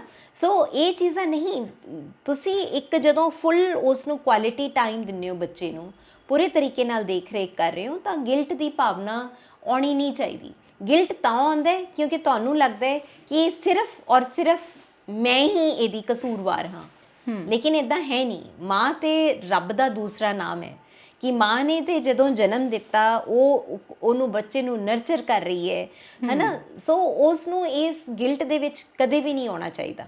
ਜੀ ਡਾਕਟਰ ਸਾਹਿਬ, ਆਮ ਜਿਵੇਂ ਅਸੀਂ ਰੂਟੀਨ ਬੋਡੀ ਚੈੱਕਅਪ ਕਰਵਾਉਂਦੇ ਹਾਂ ਤਾਂ ਸਾਨੂੰ ਕਦੋਂ ਸਾਈਕੈਟਰਿਸਟ ਕੋਲ ਜਾਣਾ ਚਾਹੀਦਾ ਹੈ ਕਿ ਆਮ ਜਿਵੇਂ ਰੂਟੀਨ ਦੇ ਵਿੱਚ ਅਸੀਂ ਆਪਣੀ ਮਾਨਸਿਕ ਸਿਹਤ ਦਾ ਐਨਾਲਾਈਜ਼ ਖੁਦ ਕਰ ਸਕਦੇ ਹਾਂ, ਜਾਂ ਸਾਨੂੰ ਕਿਸੇ ਤੋਂ ਕਰਵਾਉਣਾ ਚਾਹੀਦਾ? ਤਾਂ ਫਿਰ ਉਹ ਸਾਨੂੰ ਸਹੀ ਗਾਈਡ ਕੌਣ ਕਰੇ ਕਿ ਅਸੀਂ ਕਿੱਥੇ ਜਾਈਏ? ਦੇਖੋ ਰਣਦੀਪ, ਕਈ ਤੇ ਚੀਜ਼ਾਂ ਨੇ ਕਿ ਜਦੋਂ ਤੁਹਾਨੂੰ ਫਰਸਟ ਲੈਵਲ 'ਤੇ ਹੀ ਅਹਿਸਾਸ ਹੋਣ ਲੱਗ ਜਾਂਦਾ ਹੈ ਕਿ ਤੁਹਾਡੇ ਜਿਹੜੇ ਰਿਸ਼ਤੇ ਨੇ ਉਹਨਾਂ ਦੇ ਵਿੱਚ ਕੜਵਾਹਟ ਆ ਰਹੀ ਹੈ, ਤੁਹਾਨੂੰ ਹਰ ਟਾਈਮ 'ਤੇ ਹੀ ਗੁੱਸਾ, ਐਂਗਰ ਇਸ਼ੂਜ਼ ਹੋ ਰਹੇ ਨੇ, ਤੁਸੀਂ ਆਪਣੀ ਇਮੋਸ਼ਨਸ, ਆਪਣੇ ਮੂਡ ਕੰਟਰੋਲ ਨਹੀਂ ਕਰ ਪਾਉਂਦੇ, ਤੁਸੀਂ ਆਪਣੀਆਂ ਜਿਹੜੀ ਡੈਡਲਾਈਨਸ ਨੇ ਉਹਨਾਂ ਨੂੰ ਮੀਟ ਨਹੀਂ ਕਰ ਪਾ ਰਹੇ ਹੋ, ਤੁਹਾਡੀ ਪ੍ਰੋਡਕਟਿਵਿਟੀ, ਤੁਹਾਡੀ ਫੰਕਸ਼ਨੈਲਿਟੀ ਦੇ ਵਿੱਚ ਫਰਕ ਪੈ ਰਿਹਾ ਹੈ, ਤੁਸੀਂ ਖੁਸ਼ੀ ਮਹਿਸੂਸ ਨਹੀਂ ਕਰ ਰਹੇ, ਸਮਹਾਓ ਤੁਹਾਡੇ ਅੰਦਰ ਇੱਕ ਖੁਸ਼ੀ ਨਹੀਂ ਹੈ ਨਾ ਜੀਵਨ ਦੇ ਰਿਲੇਟਿਡ, ਤੁਹਾਡੀਆਂ ਨੀਂਦ ਜਿਹੜੀ ਹੈਗੀ ਹੈ ਬਹੁਤ ਡਿਸਟਰਬਡ ਹੈ, ਜਾਂ ਤੁਹਾਡੀ ਆਪਣੇ ਆਪ ਤੋਂ ਤੁਹਾਨੂੰ ਇੱਕ ਨਕਾਰਾਤਮਕ ਤਕਰੀਬਨ ਸੋਚ ਦੇ ਨਾਲ ਤੁਸੀਂ ਜੂਝ ਰਹੇ ਹੋ, ਤਾਂ ਤੁਹਾਨੂੰ ਜ਼ਰੂਰ ਕਿਸੇ ਦੀ ਹੈਲਪ ਲੈ ਲੈਣੀ ਚਾਹੀਦੀ ਹੈ। ਜੀ, ਤੇ ਇਹ ਸਾਨੂੰ ਪਤਾ ਕਿਵੇਂ ਚੱਲੇ ਕਿ ਜੇ ਕੋਈ ਬੰਦਾ ਉਸ ਕੰਡੀਸ਼ਨ ਦੇ ਵਿੱਚ ਹੈ, ਜਿਵੇਂ ਨਾਰਮਲ ਤੁਸੀਂ ਪਹਿਲੇ ਕਿਹਾ ਕਿ ਸਟ੍ਰੈਸ ਤੇ ਡਿਪਰੈਸ਼ਨ ਦੇ ਵਿੱਚ ਵੀ ਫਰਕ ਹੈ, ਅਸੀਂ ਸਟ੍ਰੈਸ ਨੂੰ ਵੀ ਡਿਪਰੈਸ਼ਨ ਹੀ ਕਹਿਣ ਲੱਗ ਗਏ ਅੱਜ ਕੱਲ੍ਹ, ਤਾਂ ਕਿਸ ਤਰ੍ਹਾਂ ਪਤਾ ਚੱਲੇ ਕਿ ਹੁਣ ਅਸੀਂ ਕਿਉਂਕਿ ਓਵਰਥਿੰਕ ਦੇ ਨਾਲ ਵੀ ਕਈ ਵਾਰ ਬਹੁਤ ਜ਼ਿਆਦਾ ਸੋਚੀ ਜਾਣਾ, ਉਹਦੇ ਨਾਲ ਵੀ ਤਾਂ ਇਹ ਸਮੱਸਿਆ ਵੱਧਦੀ ਹੈ। ਦੇਖੋ, ਸਟ੍ਰੈਸ ਤੇ ਇੱਕ ਅਲਾਰਮ ਸਿੰਪਟਮ ਹੈ ਤੁਹਾਡਾ, ਮਤਲਬ ਸਟ੍ਰੈਸ ਹਮੇਸ਼ਾ ਹੀ ਮਾੜਾ ਨਹੀਂ ਹੁੰਦਾ, ਥੋੜਾ ਜਿਹਾ ਸਟ੍ਰੈਸ ਹੋਣਾ ਤੇ ਚੰਗਾ ਵੀ ਹੈ, ਤਾਂ ਹੀ ਤੁਸੀਂ ਪਰਫਾਰਮ ਕਰਦੇ ਹੋ, ਹੈ ਨਾ। ਕਿ ਜੇ ਤੁਹਾਨੂੰ ਸਟ੍ਰੈਸ ਹੀ ਨਾ ਹੋਵੇ ਜੌਬ ਦਾ ਕਿ ਮੈਂ ਇੱਕ ਪਰਫਾਰਮੈਂਸ ਦੇਣੀ ਹੈ, ਤੇ ਤੁਸੀਂ ਉਸ ਦੇ ਲਈ ਕੰਮ ਹੀ ਨਹੀਂ ਕਰੋਗੇ। ਸੋ ਸਟ੍ਰੈਸ ਵੀ ਆਪਣੇ ਆਪ ਲਈ ਥੋੜੀ ਮਾਤਰਾ ਸਟ੍ਰੈਸ ਦਾ ਹੋਣਾ ਤੁਹਾਡੇ ਲਈ ਬਹੁਤ ਜ਼ਰੂਰੀ ਹੈ। ਸਟ੍ਰੈਸ ਉਦੋਂ ਮਾੜਾ ਹੈ ਜਦੋਂ ਤੁਹਾਡੀਆਂ ਕੋਪਿੰਗ ਐਬਿਲਿਟੀਜ਼ ਐਗਜ਼ੌਸਟ ਹੋ ਜਾਂਦੀਆਂ ਨੇ, ਹੈ ਨਾ। ਜਦੋਂ ਤੁਸੀਂ ਜਿੰਨਾ ਕਰਦੇ ਹੋ ਬਟ ਫਿਰ ਵੀ ਉਸ ਚੀਜ਼ ਨੂੰ, ਉਹ ਕ੍ਰੋਨਿਕ ਹੁੰਦਾ ਜਾ ਰਿਹਾ ਸਟ੍ਰੈਸ, ਤੁਸੀਂ ਉਸ ਨੂੰ ਡੀਲ ਹੀ ਨਹੀਂ ਕਰ ਪਾ ਰਹੇ ਹੋ, ਤਾਂ ਉਹ ਰਿਜ਼ਲਟ ਕਰ ਪਾਉਂਦਾ ਹੈ ਡਿਪਰੈਸ਼ਨ ਵੱਲ ਨੂੰ। ਸੋ ਇਹ ਡਿਫਰੈਂਸ ਬੜਾ ਫਾਈਨ ਹੁੰਦਾ ਹੈ ਕਿ ਜਦੋਂ ਤੁਸੀਂ ਡਿਪਰੈਸ਼ਨ ਵੱਲ ਨੂੰ ਜਾਂਦੇ ਹੋ ਤਾਂ ਤੁਹਾਡਾ ਵਿਡਰੋਲ ਹੋਣਾ ਸ਼ੁਰੂ ਹੁੰਦਾ ਹੈ, ਕਿ ਤੁਸੀਂ ਜਿਵੇਂ ਸੋਸ਼ਲ ਗੈਦਰਿੰਗਸ ਨੂੰ ਅਵੋਇਡ ਕਰਦੇ ਹੋ, ਆਪਣੇ ਦੋਸਤਾਂ ਨੂੰ ਮਿਲਣ ਲਈ ਅਵੋਇਡ ਕਰਦੇ ਹੋ, ਤੁਸੀਂ ਮੈਲ ਅਡੈਪਟਿਵ ਕੋਪਿੰਗ ਵੱਲ ਨੂੰ ਜਾ ਰਹੇ ਹੋ, ਕਿ ਜਿਵੇਂ ਬੰਦਿਆਂ ਦੇ ਵਿੱਚ ਦੇਖਿਆ ਜਾ ਰਿਹਾ ਹੈ ਕਿ ਉਹਨਾਂ ਨੂੰ ਇਹ ਲੱਗਦਾ ਹੈ ਕੋਈ ਵੀ ਗੱਲ ਹੋਵੇ ਕਿ ਚਲੋ ਪੀ ਲਓ, ਪੀਣ ਨਾਲ, ਐਲਕੋਹਲ ਪੀਣ ਨਾਲ ਮੇਰਾ ਸਟ੍ਰੈਸ ਖਤਮ ਹੋ ਜਾਊਗਾ, ਬਟ ਉਹ ਇੱਕ ਮੈਲ ਅਡੈਪਟਿਵ ਕੋਪਿੰਗ ਹੈ। ਜੀ। ਸੋ ਇਹਨਾਂ ਸਥਿਤੀਆਂ ਦੇ ਵਿੱਚ ਜਦੋਂ ਵੀ ਚਾਹੇ ਤੁਸੀਂ ਕਿਸੇ ਦੇ ਕਰੀਬੀ ਹੋ, ਇੱਕ as a mother, as a sister, as a wife, ਹੈ ਨਾ, ਜਾਂ ਐਜ਼ ਅ ਫਰੈਂਡ, ਕਿਸੇ ਨੂੰ ਆਲੇ ਦੁਆਲੇ ਵੀ ਦੇਖਦੇ ਹੋ ਕਿ ਹੁਣ ਉਸ ਤਰ੍ਹਾਂ ਦਾ ਇਸ ਦਾ ਬਿਹੇਵੀਅਰ ਨਹੀਂ ਹੈ, ਤਾਂ ਤੁਸੀਂ ਉਸ ਨੂੰ ਸੈਲਫ ਅਵੇਅਰਨੈਸ ਵੱਲ ਲੈ ਕੇ ਜਾ ਸਕਦੇ ਹੋ that you need, maybe you need help, maybe ਜੀ। You need support. ਔਰ ਉਹ ਸਪੋਰਟ ਇੱਕ ਜਿਹੜਾ ਉਸ ਚੀਜ਼ ਲਈ ਟ੍ਰੇਨਡ ਹੈ ਉਹੀ ਦੇ ਸਕਦਾ ਹੈ। ਕਈ ਵਾਰ ਤੇ ਰਣਦੀਪ ਸਿਰਫ ਲਾਈਫ ਸਟਾਈਲ ਪੈਟਰਨਸ ਨੂੰ ਹੀ ਚੇਂਜ ਕਰਨ ਨਾਲ ਤੁਸੀਂ ਆਪਣਾ ਸਟ੍ਰੈਸ ਓਵਰਕਮ ਕਰ ਲੈਂਦੇ ਹੋ। ਠੀਕ ਖਾਣਾ ਪੀਣਾ, ਐਕਸਰਸਾਈਜ਼ ਕਰਨਾ, ਟਾਈਮ ਤੇ ਸੌਣਾ, ਇੰਟਰਨੈਟ ਨੂੰ ਘੱਟ ਯੂਜ਼ ਕਰਨਾ, ਬਹੁਤ ਜ਼ਿਆਦਾ ਦੇਰ ਤੱਕ ਟੈਲੀਵਿਜ਼ਨ ਨਾ ਦੇਖਣਾ, ਟਾਈਮ ਤੇ ਹਨੇਰਾ ਕਰਕੇ ਸੌ ਜਾਣਾ, ਮਤਲਬ ਇਹ ਹੈਲਦੀ ਹੈਬਿਟਸ ਨੇ ਜਿਹੜੀਆਂ ਕਿ ਸਾਨੂੰ ਇੱਕ ਪੋਜ਼ਿਟਿਵਿਟੀ ਵੱਲ ਲੈ ਕੇ ਜਾਂਦੀਆਂ ਨੇ, ਜੀ। ਹੈ ਨਾ। ਸੋ ਇਹ ਆਪ ਹੀ ਆਪਣੇ ਆਪ ਨੂੰ ਇੱਕ ਸੈਲਫ ਡਿਸਿਪਲਿਨ ਔਰ ਇੱਕ ਆਪਣੇ ਕੰਫਰਟ ਜ਼ੋਨ ਤੋਂ ਨਿਕਲ ਕੇ ਕਰਦੇ ਹੋ ਤਾਂ ਤੁਸੀਂ ਬਹੁਤ ਵਾਰੀ ਇੱਕ ਸਟ੍ਰੈਸਫੁਲ ਓਕਿਊਪੇਸ਼ਨ ਨੂੰ, ਸਟ੍ਰੈਸਫੁਲ ਜੌਬ ਨੂੰ ਵੀ ਬਹੁਤ ਵਧੀਆ ਹੈਂਡਲ ਕਰ ਲੈਂਦੇ ਹੋ, ਹੈ ਨਾ। ਇੱਕ ਸੋਸ਼ਲ ਰਿਲੇਸ਼ਨਸ ਠੀਕ ਰੱਖਣਾ, ਕੋਈ ਨਾ ਕੋਈ ਆਪਣਾ ਦਿਲ ਦੀ ਗੱਲ ਕਹਿਣ ਲਈ ਕੋਈ ਬੰਦਾ ਰੱਖਣਾ, ਜੋ ਤੁਸੀਂ ਫੀਲ ਕਰਦੇ ਹੋ ਤੁਸੀਂ ਉਸ ਨੂੰ ਕਹਿ ਲੈਣਾ। ਔਰ ਇੱਕ ਆਪਣੇ ਆਪ 'ਚ ਲੋ ਫੀਲ ਕਰਨਾ ਕੋਈ ਐਡੀ ਵੱਡੀ ਗੱਲ ਨਹੀਂ ਹੈ। ਬਹੁਤ ਸਾਰੇ ਦਿਨ ਹੁੰਦੇ ਨੇ when I also say this thing that I'm not okay, because it's okay to be not okay. Human emotions ਨੇ। ਅਸੀਂ ਇਹਨਾਂ ਇਮੋਸ਼ਨਸ ਨੂੰ ਇਹ ਨਹੀਂ ਕਹਿੰਦੇ ਕਿ ਤੁਸੀਂ ਬਿਲਕੁਲ ਸਪਰੈਸ ਕਰ ਦਿਓ ਕਿ ਆਉਣੀਆਂ ਹੀ ਨਹੀਂ ਚਾਹੀਦੀਆਂ। ਇਹ ਬਹੁਤ ਹੈਲਦੀ ਨੇ, ਨਾਰਮਲ ਨੇ। ਕਈ ਵਾਰੀ ਰੋ ਕੇ ਕੈਥਾਰਸਿਸ ਕਰਕੇ ਤੁਸੀਂ ਬਹੁਤ ਵਧੀਆ ਫੀਲ ਕਰਦੇ ਹੋ ਔਰ ਦੂਜੀ ਆਪਣੀ ਜ਼ਿੰਦਗੀ ਦੇ ਵਿੱਚ ਫੇਰ ਤੋਂ ਕੰਮ ਕਰਨ ਲਈ ਤਿਆਰ ਹੋ ਜਾਂਦੇ ਹੋ, ਹੈ ਨਾ। ਸੋ ਇਹ ਬਹੁਤ ਜ਼ਰੂਰੀ ਹੈ ਕਿ ਤੁਸੀਂ ਇੱਕ ਆਪਣੇ ਸੋਸ਼ਲ ਰਿਲੇਸ਼ਨਸ, ਆਪਣੀਆਂ ਬੌਂਡਿੰਗਸ, ਕਨੈਕਟਿਡਨੈਸ, ਬਿਲੋਂਗਿੰਗਨੈਸ ਇਹ ਜ਼ਰੂਰ ਰੱਖੋ। ਤੇ ਇਸੇ ਕਰਕੇ ਸ਼ਾਇਦ ਥੋੜਾ ਜਿਹੀ ਵਿਸ਼ੇ ਤੋਂ ਇੱਧਰਲੀ ਗੱਲ ਹੋ ਰਹੀ ਹੈ, ਪਰ ਇਸੇ ਕਰਕੇ ਕਹਿੰਦੇ ਆ ਨਾ ਕਿ ਜਿਵੇਂ ਹੁਣ ਸਿੰਗਲ ਚਾਈਲਡ ਦਾ ਰੁਝਾਨ ਆ ਗਿਆ, ਤਾਂ ਕਹਿੰਦੇ ਆ ਕਿ ਇੱਕ ਸਿਬਲਿੰਗ ਜ਼ਰੂਰ ਹੋਣਾ ਚਾਹੀਦਾ। ਤੁਸੀਂ ਉਹਦੇ ਨਾਲ ਘੱਟੋ ਘੱਟ ਆਪਣੇ ਮਨ ਦੀ ਗੱਲ ਜਿਹੜੀ ਆਪਣੇ ਮਾਂ-ਪਿਓ ਨਾਲ ਨਹੀਂ ਕਰ ਸਕਦੇ, ਅਸੀਂ ਆਪਣੇ ਭੈਣ ਭਰਾਵਾਂ ਨਾਲ ਕਰਦੇ ਹਾਂ। ਬਿਲਕੁਲ। ਸੋ ਰਣਦੀਪ ਇਹ ਬਹੁਤ ਹੀ ਮੈਂ ਕਹੂੰਗੀ ਕਿ ਜ਼ਰੂਰੀ ਹੈ ਕਿ ਆਪਣੇ ਆਪ ਦੇ ਵਿੱਚ ਖੁਸ਼ ਰਹਿਣਾ ਅੱਜ ਕੱਲ੍ਹ ਜ਼ਿੰਦਗੀ ਦੀ ਸਭ ਤੋਂ ਵੱਡੀ ਗੱਲ ਹੈ ਨਾ। To be alone is perfectly fine. To be lonely is something to be worried about. ਕਿ ਜੇ ਤੁਸੀਂ ਲੋਨਲੀ ਮਹਿਸੂਸ ਕਰਦੇ ਹੋ, ਹੈ ਨਾ, ਮੈਂ ਇਕੱਲਾ ਮਹਿਸੂਸ ਕਰ ਰਿਹਾ, ਸੋ ਉਹ ਇੱਕ ਖਤਰੇ ਦੀ ਘੰਟੀ ਹੈ। ਪਰ ਜੇ ਤੁਸੀਂ ਇੱਕ ਅਲੋਨ, ਜਿਵੇਂ ਤੁਸੀਂ ਇੱਕ ਵਿਆਹ ਤੇ ਹੋ ਫਿਰ ਵੀ ਤੁਸੀਂ ਆਪਣੇ ਆਪ ਦੇ ਵਿੱਚ ਇਕੱਲਾ ਮਹਿਸੂਸ ਕਰ ਰਹੇ ਹੋ। ਪਰ ਜੇ ਤੁਸੀਂ ਇੱਕ ਇਕੱਲਾ ਜਾ ਕੇ ਕੈਫੇ ਦੇ ਵਿੱਚ ਕੌਫੀ ਪੀ ਰਹੇ ਹੋ, ਕਿਤਾਬ ਪੜ੍ਹ ਰਹੇ ਹੋ, ਆਪਣੀ ਕੰਪਨੀ ਨੂੰ ਇੰਜੋਏ ਕਰ ਰਹੇ ਹੋ, ਸੋ ਇਹ ਤੇ ਇੱਕ ਬਹੁਤ ਵੱਡਾ ਇੰਪੋਰਟੈਂਟ ਲੈਂਡਮਾਰਕ ਹੈ ਕਿ ਤੁਸੀਂ ਅਚੀਵ ਕਰ ਲਿਆ, ਕਿ ਤੁਸੀਂ ਆਪਣੇ ਆਪ ਨਾਲ ਖੁਸ਼ ਹੋ, ਤੁਹਾਨੂੰ ਅੱਛਾ ਲੱਗ ਰਿਹਾ, ਤੁਸੀਂ ਇਵੋਲਵਮੈਂਟ ਵੱਲੋਂ, ਤੁਸੀਂ ਸੈਲਫ ਗਰੋਥ ਵੱਲੋਂ, ਤੁਸੀਂ ਆਪਣੇ ਆਪ ਨੂੰ, ਆਪਣੇ ਵਕਤ ਨੂੰ ਤੁਹਾਨੂੰ ਆ ਗਿਆ ਜੀਣਾ, ਹੈ ਨਾ। ਸੋ ਜੇ ਇਕੱਲਾ ਬੱਚਾ ਵੀ ਹੈ, ਉਹਨੂੰ ਨੇਚਰ ਦੇ ਨਾਲ ਪਿਆਰ, ਕਿ ਇੱਕ ਨੇਚਰ ਨੂੰ ਐਪਰੀਸ਼ੀਏਟ ਕਰਨਾ, ਵਾਕ 'ਤੇ ਜਾਣਾ, ਬਰਡਸ ਹੈ, ਐਨੀਮਲਸ ਨੇ, ਉਹਨਾਂ ਨੂੰ ਦੇਖਣਾ, ਇੱਕ ਆਪਣਤ ਮਹਿਸੂਸ ਕਰਨੀ ਕਿ ਇਹ ਵੀ ਮੇਰਾ ਹੀ ਹਿੱਸਾ ਨੇ, ਮੈਂ ਵੀ ਇਹਨਾਂ ਦੇ ਨਾਲ ਦਾ ਹੀ ਹਾਂ, ਜਾਂ ਕੁਝ ਉਹਨਾਂ ਦੇ ਵਿੱਚ ਵੀ ਇੱਕ ਪਿਆਰ, ਇੱਕ ਕੰਪੈਸ਼ਨ, ਇੱਕ ਐਂਪਥੀ ਲੱਭਣ ਦੀ ਕੋਸ਼ਿਸ਼ ਕਰਨੀ, ਹੈ ਨਾ। ਇਹ ਜ਼ਰੂਰੀ ਹੈ। ਪੈਟ ਥੈਰੇਪੀ ਹੈ ਕਿ ਜਿਵੇਂ ਜਿਹੜੇ ਬੱਚੇ ਅੱਜ ਕੱਲ੍ਹ ਲੋਨਲੀ ਨੇ, ਜਿਹੜੇ ਕਿ ਸਿੰਗਲ ਚਾਈਲਡ ਨੇ, ਬੱਚੇ ਨੇ, ਉਹਨਾਂ ਦੇ ਘਰਾਂ ਦੇ ਵਿੱਚ ਵੀ ਅਸੀਂ ਦੇਖਿਆ ਹੈ ਕਿ ਪੈਟ ਥੈਰੇਪੀ, ਇੱਕ ਪੈਟ ਹੁੰਦਾ ਹੈ, ਉਹਦੇ ਨਾਲ ਬੱਚੇ ਆਪਣੇ ਆਪ ਨੂੰ, ਇਮੋਸ਼ਨਸ ਨੂੰ ਜ਼ਿਆਦਾ ਮਹਿਸੂਸ ਕਰਦੇ ਨੇ। So this is also a trend. ਕਿਤਾਬਾਂ ਪੜ੍ਹਨੀਆਂ, ਹੈ ਨਾ, ਇਹ ਚੀਜ਼ਾਂ ਜਿਹੜੀਆਂ ਹੈਗੀਆਂ ਨੇ, ਉਹ ਤੁਹਾਨੂੰ ਬੱਚੇ, ਜੇ ਤੁਸੀਂ ਇੱਕ ਡਿਸੀਜਨ ਲਿਆ ਹੈ to have a single child, ਤਾਂ ਕੋਈ ਗੱਲ ਨਹੀਂ, ਹੈ ਨਾ। ਬਹੁਤ ਜ਼ਰੂਰੀ ਹੈ ਅੱਜ ਕੱਲ੍ਹ ਕਿ ਤੁਸੀਂ ਜੇ ਕਰ ਲਿਆ according to your career choices ਕਿ ਬੱਚਾ ਇੱਕੋ ਹੀ ਚਾਹੇ ਰੱਖੋ, ਪਰ ਉਹਦੀ ਪਰਵਰਿਸ਼ ਤੁਸੀਂ ਆਪਣੇ ਖਾਨਦਾਨ ਦੇ ਵਿੱਚ ਨਾਨਾ ਨਾਨੀ, ਦਾਦਾ ਦਾਦੀ, ਭੂਆ, ਜਾਂ ਜਿਨ੍ਹਾਂ ਦੇ ਨਾਲ ਵੀ ਤੁਸੀਂ ਉਸ ਦੀਆਂ ਐਫੀਲੀਏਸ਼ਨਸ ਨੇ, ਉਹ ਸਟਰੋਂਗ ਬੌਂਡਿੰਗਸ ਹੋਣ, ਬੱਚਾ ਉਹਨਾਂ ਨੂੰ ਸਮਝੇ, ਆਪਣਾ ਸਮਝੇ, ਤਾਂ ਮੈਨੂੰ ਲੱਗਦਾ ਕਿ ਸਿੰਗਲ ਚਾਈਲਡ ਦੀ ਵੀ ਐਡੀ ਕੋਈ ਪ੍ਰੋਬਲਮ ਨਹੀਂ ਆਊਗੀ, ਹੈ ਨਾ। ਕਿ ਜੇ ਤੁਸੀਂ ਉਹਨਾਂ ਦੇ ਨਾਲ ਵੀ ਉਸੇ ਤਰ੍ਹਾਂ ਦਾ ਇੱਕ ਕਨੈਕਸ਼ਨ, ਇੱਕ ਰਾਬਤਾ ਕਾਇਮ ਕਰਵਾ ਸਕੋ ਬੱਚੇ ਦਾ। ਜੀ ਡਾਕਟਰ ਸਾਹਿਬ, ਤੁਸੀਂ ਸਾਨੂੰ ਸਮਾਂ ਦਿੱਤਾ, ਸਾਡੇ ਨਾਲ ਜਾਣਕਾਰੀ ਸਾਂਝੀ ਕੀਤੀ, ਤੁਹਾਡਾ ਬਹੁਤ ਬਹੁਤ ਧੰਨਵਾਦ। ਥੈਂਕ ਯੂ ਜੀ। ਸੋ ਗੱਲ ਜਿਵੇਂ ਡਾਕਟਰ ਸਾਹਿਬ ਨੇ ਕਹੀ ਕਿ ਸਭ ਤੋਂ ਪਹਿਲੀ ਗੱਲ ਤਾਂ ਕਿ ਆਪਣੇ ਕੰਫਰਟ ਜ਼ੋਨ ਦੇ ਵਿੱਚੋਂ ਬਾਹਰ ਨਿਕਲੋ, ਕਿਉਂਕਿ ਜਦੋਂ ਅਸੀਂ ਸੌਖੀਆਂ ਹਾਲਤਾਂ ਦੇ ਵਿੱਚ ਹੁੰਦੇ ਆ ਨਾ ਤਾਂ ਜ਼ਿੰਦਗੀ ਦੇ ਵਿੱਚ ਕੋਈ ਵੀ ਬਦਲਾਅ ਨਹੀਂ ਹੁੰਦਾ। ਜਿਨ੍ਹਾਂ ਦੀ ਜ਼ਿੰਦਗੀ ਦੇ ਵਿੱਚ ਵੱਡੇ ਬਦਲਾਅ ਹੁੰਦੇ ਨੇ ਉਹਨਾਂ ਨੇ ਆਪਣੀ ਉਸ ਸੌਖੀ ਸਥਿਤੀ ਦੇ ਵਿੱਚੋਂ ਬਾਹਰ ਨਿਕਲ ਕੇ ਹੀ ਕੁਝ ਹਾਸਲ ਕੀਤਾ ਹੈ। ਅਤੇ ਦੂਜੀ ਸਭ ਤੋਂ ਵੱਡੀ ਗੱਲ ਜਿਹੜੀ ਸਾਨੂੰ ਉਹਨਾਂ ਨੇ ਅੱਜ ਸਿਖਾਈ ਕਿ ਤੁਸੀਂ ਨਹੀਂ ਠੀਕ ਹੋ ਤਾਂ ਇਸ ਗੱਲ ਨੂੰ ਕਹਿਣਾ ਜਾਂ ਇਹਨੂੰ ਮਹਿਸੂਸ ਕਰਨਾ ਸਿੱਖੋ ਕਿ ਹਾਂ ਮੈਂ ਠੀਕ ਨਹੀਂ ਹਾਂ ਅਤੇ ਮੈਂ ਆਪਣੇ ਆਪ ਨੂੰ ਠੀਕ ਕਿਵੇਂ ਕਰਨਾ। ਬੇਪਰਵਾਹ ਹੋ ਜਾਓ, ਲਾਪਰਵਾਹ ਨਾ ਹੋ। ਬੇਪਰਵਾਹੀ ਜਿਹੜੀ ਹੈ ਉਹ ਬਹੁਤ ਚੰਗੀ ਹੁੰਦੀ ਹੈ। ਵੈਸੇ ਤਾਂ ਅਸੀਂ ਕਹਿੰਦੇ ਹਾਂ ਕਿ ਫਕੀਰ ਜਿਹੜੇ ਫੱਕਰ ਲੋਕ ਨੇ ਉਹ ਬੇਪਰਵਾਹ ਹੁੰਦੇ ਨੇ, ਪਰ ਜ਼ਿੰਦਗੀ ਜਿਉਣ ਲਈ ਥੋੜ੍ਹੀ ਜਿਹੀ ਬੇਪਰਵਾਹੀ ਸਾਨੂੰ ਸਾਰਿਆਂ ਨੂੰ ਸਿੱਖ ਲੈਣੀ ਚਾਹੀਦੀ ਹੈ। ਤੁਸੀਂ ਸਾਰੇ ਸਿਹਤਮੰਦ ਰਹੋ, ਖੁਸ਼ ਰਹੋ ਹਮੇਸ਼ਾ ਆਪਣੇ ਘਰ ਪਰਿਵਾਰਾਂ ਦੇ ਵਿੱਚ। ਇਸ ਉਮੀਦ ਦੇ ਨਾਲ ਅੱਜ ਦਾ ਪ੍ਰੋਗਰਾਮ ਖਤਮ ਕਰਨ ਦੀ ਦਿਓ ਇਜਾਜ਼ਤ।